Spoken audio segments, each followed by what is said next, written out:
उत्साहित बीजेपी शिविर द्वंद्व बीजेडी राज्यसभा निर्वाचन बीजेडी को भय अस्तित्व रक्षा करें तो नवीन ओडिशा राज्यसभा निर्वाचन 2026 राजनैतिक पाणीपाग एवं सरकार बीजेपी आक्रमणात्मक रणनीति और बीजेडी सुरक्षात्मक पदक्षेप नहीं एवं सबुठी चर्चा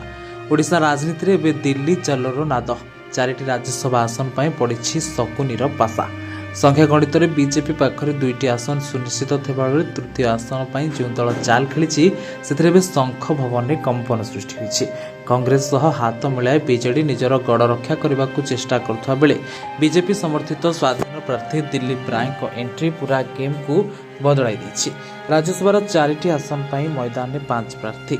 बीजेपी पक्षर राज्य सभापति मनमोहन सामल और सुजित कुमार का विजय एक प्रकार निश्चित सेबड़े बीजेडी प्रथम पसंद संतृप्त मिश्र सहजरे दिल्ली जिबे किंतु असल लड़ाई चतुर्थ आसन पर बीजेडी कांग्रेस मिलित प्रार्थी डाक्टर दतेश्वर होता सामने पुरुखा नेता तथा होटेल व्यवसायी दिलीप राय बीजेपी 79 विधायकों सहित 3 स्वाधीन समर्थन समुदाय 82 से बीजेडी 48 सक्रिय विधायक कांग्रेस पाखे 14 जितवाई आवश्यक भोट 30 रु 31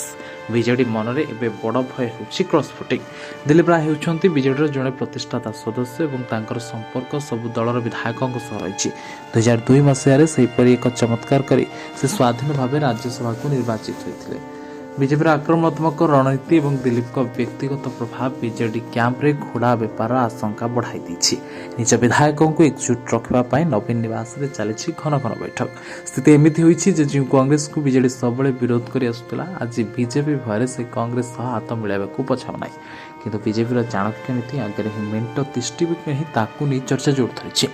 राज्यसभा निर्वाचन केवल संख्यार खेल नुहे बरं यह मनस्तात्विक युद्ध बीजेपी तृतीय आसन जीति ओडिशार निजर आधिपत्य जाहिर करने को चाहता बेले बीजेडी यह सम्मान लड़ाई आसंता 16 तारिख में जमापड़ क्या रणनीति काम देछि और किए खेलुछि मास्टर स्ट्रोक राज्यसभा निर्वाचन पर बीजेपी बेस उत्साहित थिबा बेले बीजेडी भयर कारण क्रॉस फुटिंग ही बीजेडी को बर्बाद करें तेज आग को कौन हो राजनीतिक मोड़ ताहा देखा बाकी रहा।